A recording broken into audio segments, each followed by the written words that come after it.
Hello students, हम लोग life processes chapter पढ़ रहे हैं और लास्ट क्लास में हमने न्यूट्रिशन का इंट्रोडक्शन जान लिया था और साथ ही में न्यूट्रिशन इन एमीबा कंप्लीट भी कर लिया था।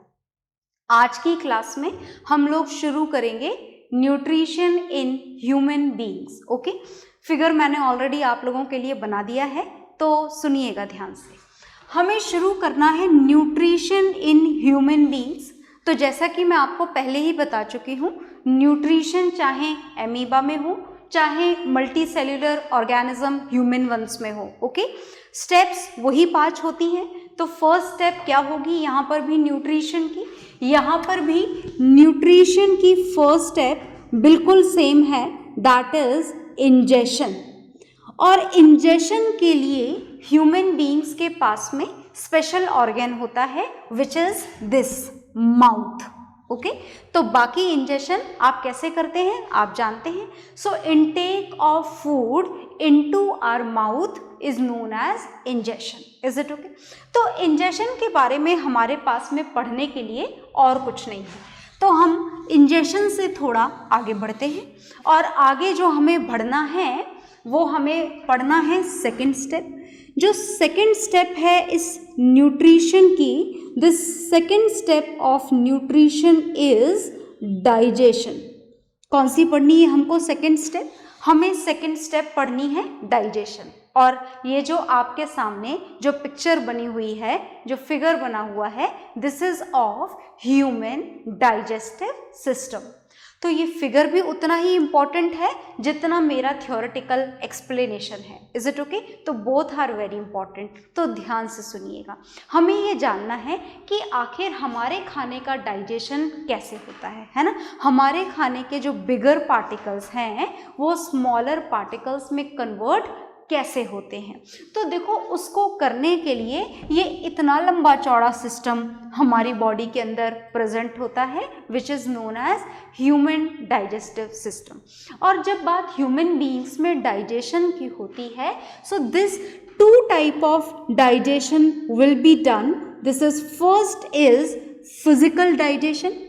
एक तो हमारी बॉडी में होता है खाने का फिजिकल डाइजेशन। फिजिकल का मतलब समझते हैं ना, फिजिकल डाइजेशन कैसे होता है ये मैं अभी आपको समझाती हूँ। और फिजिकल के साथ साथ हमारी बॉडी के अंदर खाने का केमिकल डाइजेशन भी होता है। फिजिकल डाइजेशन भी होता है और केमिकल डाइजेशन भी होता है। तो चलिए दोनों डाइजेशंस को समझने की शुरुआत करते हैं। ओके, तो हमें सबसे पहले यहाँ पर फिजिकल डाइजेशन की अगर आप बात करें, फिजिकल मतलब किसी भी तरीके से खाने को तोड़ तोड़ के छोटे पीसेस में कन्वर्ट करना। तो जैसे ही खाना आपने अपने मुंह में डाला, जैसे ही खाना डाला वैसे ही खाने का डाइजेशन शुरू हो जाता है। तो देखिए ध्यान से, खाने को डाइजेस्ट करने में हमारी कौन कौन मदद करता है। सबसे पहले है हमारे टीथ। ये हमारे जॉ के अंदर एक ग्लैंड लोकेटेड है विच इज सलाइवरी ग्लैंड। इस सलाइवरी ग्लैंड का काम होता है सलाइवा सीक्रेट करना। जो आपके मुंह में जो वाटरी सब्सटेंस होता है that is known as saliva and this saliva is secreted by the salivary gland. Is it okay? Now in this continuation this food pipe is present and this food pipe is known as esophagus। ये esophagus, it is pronounced as esophagus, so this is food pipe। okay, उसके बाद में देखिए food pipe कहाँ पर entered हो रहा है, स्टमक के अंदर। ये हमारा स्टमक है। Okay, now this one is our liver. ये लिवर में गॉल ब्लैडर लोकेटेड है और स्टमक के जस्ट नीचे एक और ग्लैंड है, this is a gland and the name is pancreas. Okay, इसके बाद में जो ट्यूब्यूलर स्ट्रक्चर है, ये लंबा लंबा गोल गोल जो आपको घूमा हुआ दिखाई दे रहा है, this particular portion is small intestine and this part of small intestine is known as ileum. क्या बोला जाता है इसे? इलियम। और जैसे ये वाइडर पार्ट शुरू हो जाता है, this is known as large intestine. क्या बोला जाता है इसको? Large intestine, which is divided into 3 parts. This complete portion from here to here is known as colon. क्या बोला जाता है इसको? colon. And this portion is known as rectum and the last is known as anus. अब इनमें सबका क्या काम है ये मैं आपको वन बाय वन समझाती जाऊंगी, पर ये याद रखिए कि हमारे माउथ से शुरू होकर के एनस तक ये जो ट्यूब्यूलर स्ट्रक्चर गोल गोल गोल गोल घूम के चल रहा है, this complete tubular structure is known as alimentary canal. क्या बोला जाता है इस ट्यूब्यूलर स्ट्रक्चर को? Alimentary canal, which is about 9 meters long in an adult human being। Okay, तो चलिए हम खाने का डाइजेशन शुरू करते हैं। तो हमारे खाने का डाइजेशन दो मेथड से होता है। First is physical digestion and second is chemical digestion. तो सबसे पहले जैसे ही खाना आपके माउथ में एंटर हुआ, खाने का डाइजेशन स्टार्ट हो जाता है। ओके, तो जैसे ही खाना माउथ में एंटर हुआ तो चलिए हम वन बाय वन समझते चलते हैं कि माउथ में खाने का कौन सा हिस्सा डाइजेस्ट होता है और कौन कौन डाइजेशन में मदद करता है हमारे माउथ के अंदर। Is it okay? तो चलिए हम माउथ के बारे में सबसे पहले पढ़ने जा रहे हैं। आप लोग नोट डाउन भी करते जाएंगे, वीडियो को पॉज करके ये फिगर बनाएंगे, क्योंकि इसे बनाए बिना आपका काम चलेगा नहीं, तो आप बनाइएगा ज़रूर। ओके, आगे देखिए।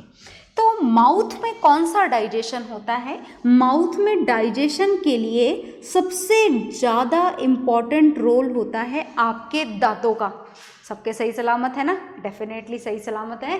तो ये जो आपके दांत हैं ये बहुत इंपॉर्टेंट रोल प्ले करते हैं डाइजेशन में। Is it okay? कैसे मदद करते हैं? By chewing the food. Is it okay? आपको खाने को बढ़िया तरीके से चबाना होता है। चबाते हो ना आप लोग खाने को?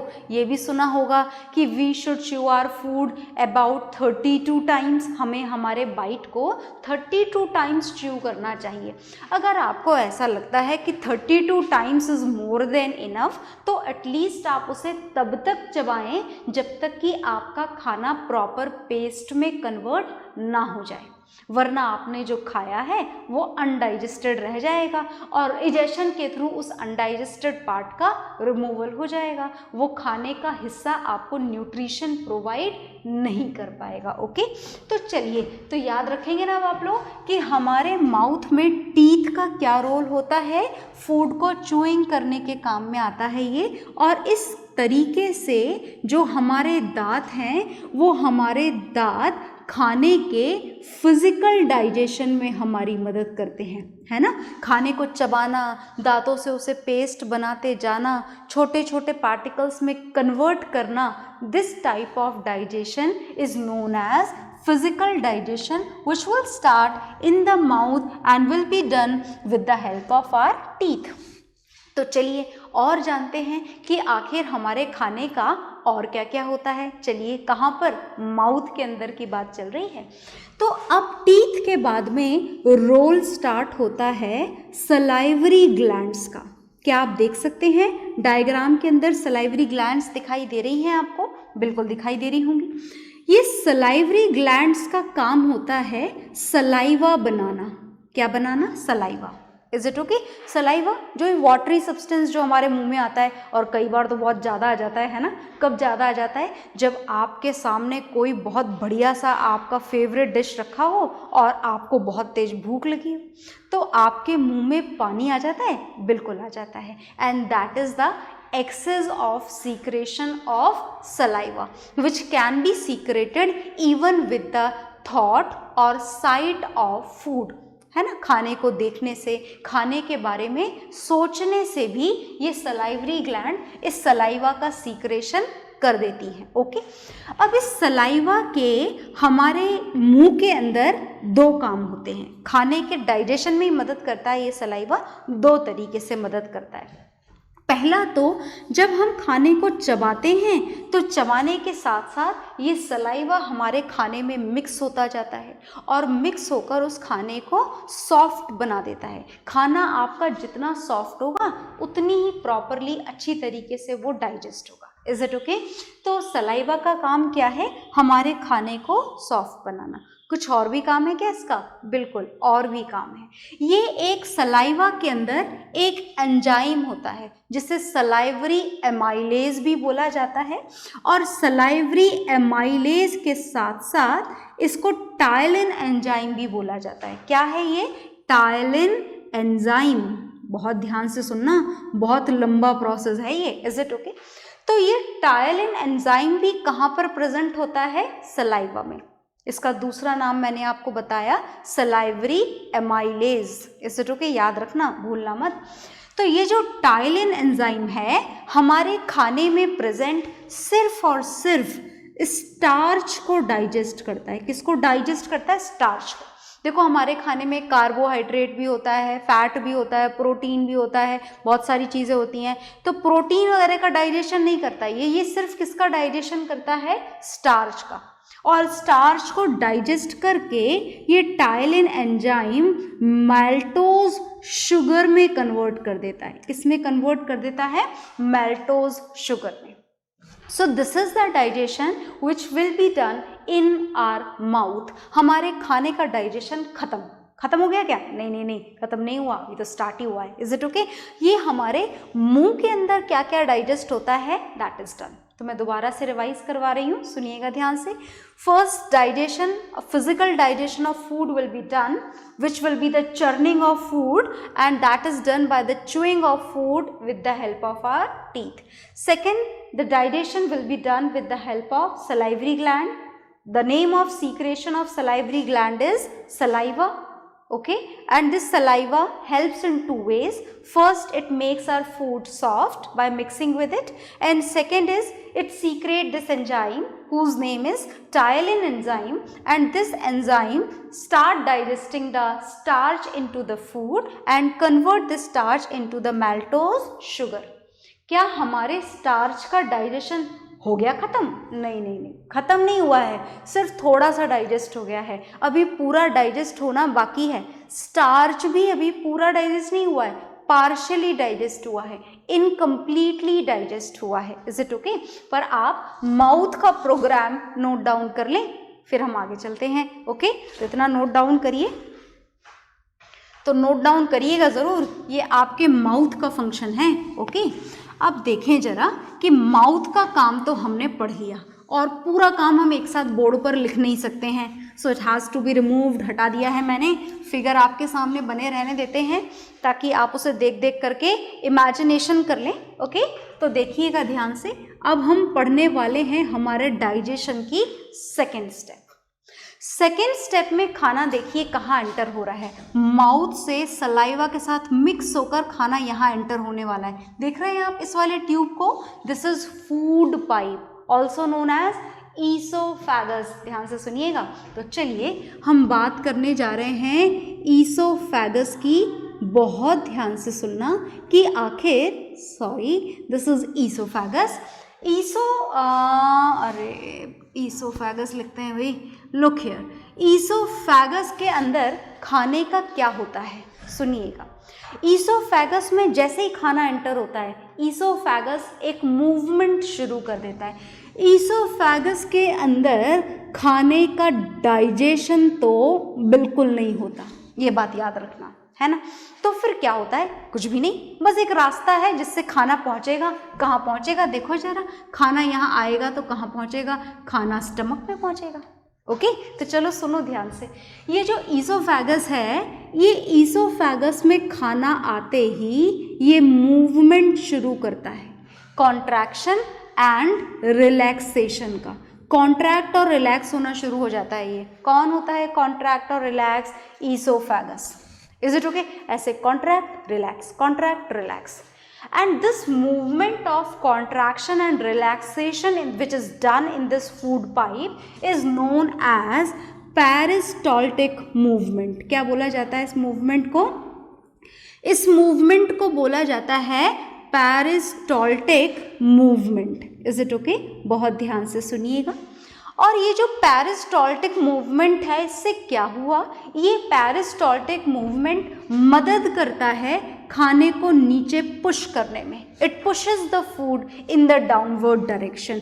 ये पुश करता है फूड को। किधर पुश करता है? टुवर्ड्स स्टमक की तरफ। और इतना खतरनाक मूवमेंट होता है ये पेरिस्टाल्टिक मूवमेंट, है ना, जो हमेशा खाने को किधर पुश करेगा, टुवर्ड्स द स्टमक। इतना परफेक्ट काम होता है इस पेरिस्टाल्टिक मूवमेंट का कि आप अगर उल्टे भी लटक जाओ ना तो भी आपका खाना फूड पाइप में एंटर होने के बाद तो स्टमक में भेजा ही जाएगा एनी हाउ। आ गई बात समझ में? तो ये किसकी वजह से होता है? ये होता है ईसोफेगस की वजह से, okay, which is also known as food pipe. What happens in the oesophagus food pipe? It start moving. कैसे मूवमेंट शुरू होता है? Contraction and relaxation, and this contraction and relaxation movement of this oesophagus is known as peristaltic movement which pushes the food towards the stomach. तो finally हमारा खाना अब कहाँ enter हो चुका है? हमारा खाना एंटर हो चुका है हमारे पेट में, विच इज आवर स्टमक। और स्टमक के अंदर हमारा खाना बहुत ज़्यादा समय के लिए रहता है। मुंह में रहता है कि बहुत ज़्यादा टाइम के लिए? No, not at all. पर स्टमक में एक लंबा टाइम स्पेंड करता है हमारा खाना अपने डाइजेशन के लिए। It takes about 3 to 4 hours. Normal जो आपका खाना है, जो आप खाते हैं दाल roti sabzi chawal, it takes about 3 to 4 hours for its digestion. That means it remains there for 3 to 4 hours where in our stomach, okay. तो ईसोफेगस में क्या होता है ये आप नोट डाउन करेंगे, then we will learn what would happen in the stomach, okay. तो note down आप ज़रूर करेंगे। अब हम स्टमक पे जा रहे हैं, बहुत ध्यान से सुनिएगा। Stomach is a very important part of the digestive system. तो हम थर्ड स्टेप पढ़ने जा रहे हैं हमारे डाइजेशन की, और वो बहुत ही इंपॉर्टेंट स्टेप है। कहाँ होने वाली है? स्टमक में होने वाली है। बहुत ध्यान से सुनिएगा। देखिए, आपको भूख लगे या आप खाना खाओ या आपके खाना खाने का टाइम हो जाए, इज इट ओके, या आपके सामने कोई बहुत बढ़िया फेवरेट डिश आ जाए, इनमें से ऐसा कुछ भी अगर हो, या आप बैठे बैठे ही खाने के बारे में सोच लो, इज इट ओके, कि वो मिल जाए तो कितना मज़ा आए, इन सारी ही बातों से आपके स्टमक में सीक्रेशन स्टार्ट हो जाता है, ओके। और जो स्टमक में सीक्रेशन होता है स्टमक की वॉल से, इसकी वॉल से, ये वॉल्स में से निकलता है सीक्रेशन, है ना। इस सीक्रेशन का नाम होता है गैस्ट्रिक जूस। बहुत ध्यान से सुनना, इज इट ओके। ये गैस्ट्रिक जूस हमारे खाने को डाइजेस्ट करने में किस तरीके से हेल्प करता है, सुनिएगा ध्यान से। ये जो गैस्ट्रिक जूस है, एक्चुअली इसके अंदर 3 चीज़ें होती हैं, है ना। 3 चीज़ों का मिक्सचर होता है ये स्टमक का secretion. So listen to me very carefully. पहला कंपोनेंट होता है ये, जानते हो आप इसे, हाइड्रोक्लोरिक एसिड। हमारे पेट में एसिड सीक्रेट होता है, इज इट ओके। इसे खाना डाइजेस्ट करने के लिए मिल गया तो बढ़िया बात है, नहीं तो ये पेट में एसिडिटी क्रिएट करता है। देखते हो ना आप वो इनो वाला ऐड, इज इट ओके। तो वो एसिडिटी वास्तव में होती है क्या? Yes, it happens. क्यों होती है? Because of the secretion of hydrochloric acid in our stomach. तो इतनी खतरनाक चीज़ हमारे पेट में सीक्रेट हुई ही क्यों? That will see later. So look here, पहले आगे जानते हैं कि गैस्ट्रिक जूस में और क्या क्या प्रेजेंट होता है ना। गैस्ट्रिक जूस में सेकंड कंपोनेंट होता है pepsin enzyme, is it okay. और एक और कंपोनेंट होता है विच इज म्यूकस, ओके। चलिए देखिए, हाइड्रोक्लोरिक एसिड के हमारे खाने में 3 काम होते हैं, 3 तरीके से ये मदद करता है हाइड्रोक्लोरिक एसिड। पहली बात तो ये hydrochloric acid acidic medium provide करता है। वो किसको चाहिए? एसिडिक मीडियम चाहिए इस पेप्सिन एंजाइम को। ये पेप्सिन एंजाइम काम तभी करता है जब मीडियम एसिडिक हो। अगर मीडियम एसिडिक नहीं होगा तो ये एक्टिवेट ही नहीं होगा काम करने के लिए, ओके। तो हाइड्रोक्लोरिक एसिड का पहला काम याद रखना, एग्जाम में आता है, what is the role of hydrochloric acid. So listen, look here, hydrochloric acid provides acidic medium to the pepsin enzyme. Is it okay? आ गई बात समझ में?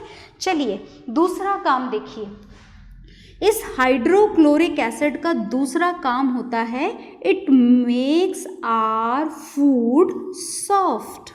ये हमारे खाने को क्या बनाता है? सॉफ्ट बना देता है। एसिड है ना, तो खाना गल जाता है इसके अंदर, सॉफ्ट हो जाता है। और मैंने थोड़ी देर पहले ही बताया था कि खाना आपका जितना सॉफ्ट होगा ना, उतनी ही ईजिली और प्रॉपर उसका क्या होगा? डाइजेशन। Is it okay? तो हाइड्रोक्लोरिक एसिड का और भी कोई काम होता है? यस, और भी कोई काम होता है, सुनिएगा ध्यान से। This hydrochloric acid kills all the germs which are present in our food. Germs खाते हैं क्या हम? देखो खाते तो नहीं है, पर होता क्या है कि खाने के साथ साथ कभी हमारे हाथ गंदे होते हैं, और कितनी भी हाइजीनिक कंडीशन में कुक्ड फूड हो, आपके एनवायरनमेंट में बहुत सारे बैक्टीरिया होते हैं, जर्म्स होते हैं, जो कहीं ना कहीं आपके खाने में एंटर हो जाते हैं। Is it okay? तो whatever the type of germs are there which is present in our food, that will be killed by the hydrochloric acid. So how many functions are going to perform by this hydrochloric acid? 3 functions are there. First, it provide acidic medium to the pepsin enzyme. It works only in the acidic medium. Second, it makes our food soft. And third, it kills all the germs which are present in our food. Okay, so now look here. Now we are going to know that what is the function of pepsin enzyme. आखिर ये pepsin enzyme का क्या काम है? देखो, हमारे खाने के डाइजेशन के लिए हमारे खाने का सबसे कॉम्प्लिकेटेड जो पार्ट है, जिसको डाइजेस्ट होने में सबसे ज़्यादा टाइम लगता है, वो है प्रोटीन। ओके, तो पेप्सिन एंजाइम प्रोटीन को डाइजेस्ट करता है। किसको डाइजेस्ट करता है? प्रोटीन डाइजेस्टिंग एंजाइम है ये।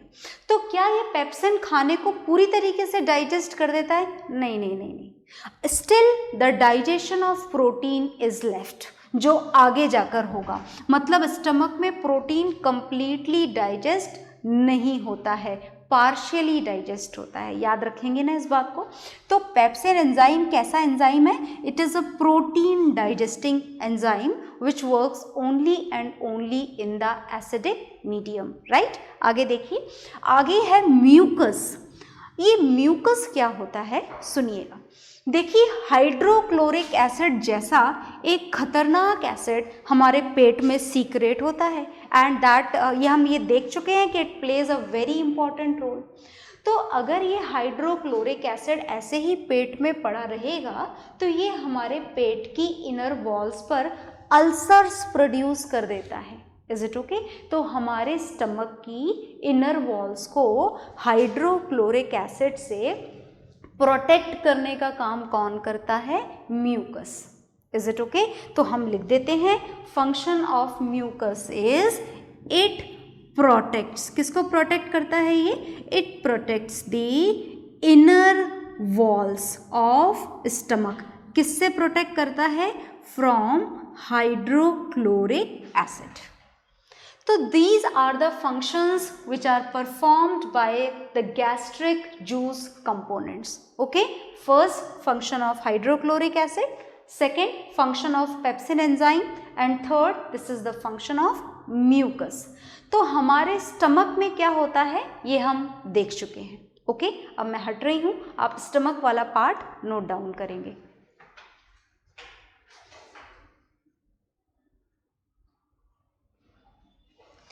स्टमक वाला पार्ट नोट डाउन करने के बाद में अब हम आगे चलते हैं। क्या खाना अभी डाइजेस्ट नहीं हुआ? नहीं, अभी नहीं हुआ है जी। Digestion is a very long process. तो अभी डाइजेशन में क्या बाकी है देखिएगा ध्यान से। अब हम डाइजेशन की 4th स्टेप जानने जा रहे हैं। दिस इज स्टेप डी लिख देते हैं हम। आप ऐसे ABCD लिखो, ज़रूरी नहीं है, मैं आपको समझाने के लिए लिख रही हूँ। You may write down the complete digestion in a paragraph form also, पर ये ज़्यादा ईजी है अगर आप इस तरह से लिखेंगे पॉइंट वाइज। तो देखिएगा, हम 4th स्टेप इसकी जानने जा रहे हैं। और अब ये 4th स्टेप 2 पार्ट मिलकर के, 2 ऑर्गन मिलकर के कंप्लीट करने वाले हैं। First is this liver and second is pancreas. दिख रहा है आप लोगों को? ये लिवर है आपका और ये पैनक्रियाज है।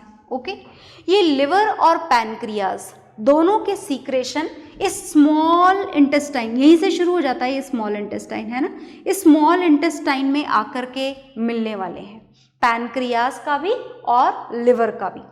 देखिए सुनिए ध्यान से, लिवर किसे शुरुआत करते हैं? लिवर का जो सीक्रेशन है, इस लिवर के सीक्रेशन को हम बोलते हैं बाइल जूस। क्या बोलते हैं? Bile juice. कौन सीक्रेट करता है? लिवर। ये बाइल जूस सीक्रेट होने के बाद में कहाँ जाकर स्टोर हो जाता है? गॉल ब्लैडर में। गॉल ब्लैडर दिख रहा है ना सारे बच्चों को?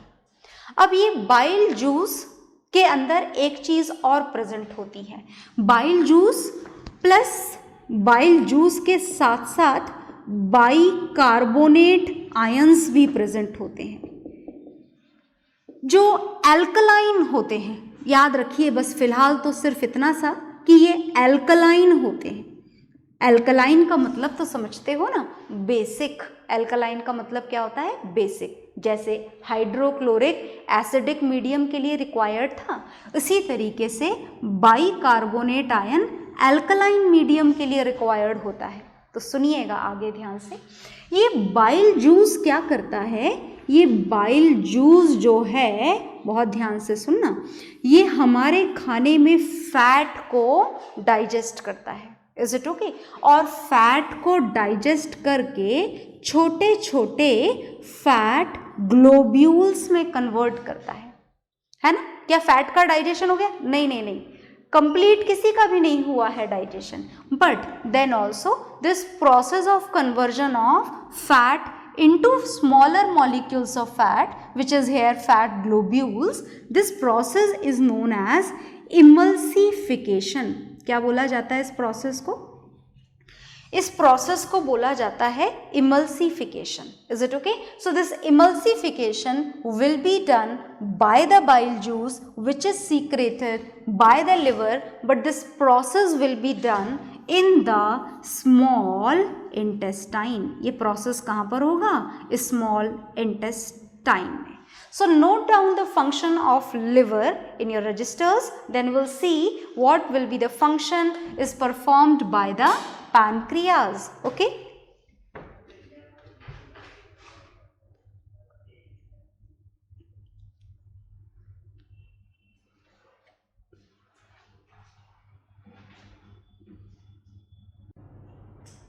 हाँ जी, तो आपने ये नोट कर लिया होगा। अब हम जानते हैं कि पैनक्रियाज का क्या फंक्शन है। चलिए, तो पैनक्रियाज का फंक्शन हम जानेंगे, बहुत ध्यान से सुनिएगा। हम नेक्स्ट स्टेप पढ़ने जा रहे हैं डाइजेशन की। This is step E and this is pancreas. जो पैनक्रियाज है, इस पैनक्रियाज का सीक्रेशन भी स्मॉल इंटेस्टाइन में ही मिलेगा and the name of secretion is pancreatic juice. क्या नाम होता है इसके सीक्रेशन का? Pancreatic juice. और पैनक्रिएटिक जूस में तीन चीजें होती हैं। First is pancreatic amylase. बहुत ध्यान से सुनिएगा, ये जो पैनक्रिएटिक एमाइलेज है, ये किसको डाइजेस्ट करता है? ये डाइजेस्ट करता है स्टार्च को। शुरू कहाँ हुआ था स्टार्च का डाइजेशन? याद है ना? माउथ में। और पैनक्रिएटिक एमाइलेज फर्दर डाइजेशन करता है स्टार्च का। क्या इसके बाद स्टार्च डाइजेस्ट हो गया? नहीं, अभी नहीं। ओके, आगे देखिए। सेकंड इसका होता है कंपोनेंट पैनक्रिएटिक जूस का, ट्रिप्सिन एंजाइम। ये जो ट्रिप्सिन एंजाइम है, ये ट्रिप्सिन एंजाइम किसको डाइजेस्ट करता है? प्रोटीन को। And this trypsin enzyme work only in the alkaline medium which is provided by the bicarbonate ion. याद है ना किसने सीक्रेट करे थे? लिवर ने। लिवर ने जो बाइकार्बोनेट आयन सीक्रेट करे थे वो इसी ट्रिप्सिन को एक्टिवेट करने के लिए करे थे, because it is going to digest protein particles only in the presence of alkaline medium. Okay, आगे देखिए। जो थर्ड फंक्शन है, थर्ड जो कंपोनेंट है इसका, वो है पैनक्रिएटिक लिपेज, और ये किसको डाइजेस्ट करने वाला है? ये फर्दर डाइजेशन करेगा फैट का। तो इस तरीके से पैनक्रियाज का पैनक्रिएटिक जूस के तीनों कंपोनेंट अलग अलग पार्ट को खाने के डाइजेस्ट करते हैं, और यहाँ से ये ऊपर वाला स्मॉल इंटेस्टाइन जिसे ड्यूडेनम भी बोला जाता है, यहाँ पर खाना पार्शियली डाइजेस्ट होने के बाद में अब खाना एंटर होने वाला है यहाँ पर। दिस लॉन्ग पार्ट दिख रहा है ना आपको, ये है इलियम, बहुत लंबा होता है ये, 6.5 मीटर्स लॉन्ग, दिखता इतनी सी जगह में आ जाता है क्योंकि कर्व्ड होता है, गोल गोल गोल गोल, है ना, इसलिए। ठीक है, चलिए, तो स्मॉल इंटेस्टाइन में अब खाने का पता है क्या होने वाला है? इलियम के अंदर एंटर होने वाला है आपका खाना। डाइजेस्ट हो चुका है क्या? नहीं, कंप्लीट नहीं। पर अब जो हम स्टेप पढ़ने जा रहे हैं, which will be done in the ileum, in this ileum final digestion of food takes place. खाना आपका डाइजेस्ट होने वाला है जी, is it okay? Finally, where? In the ilium.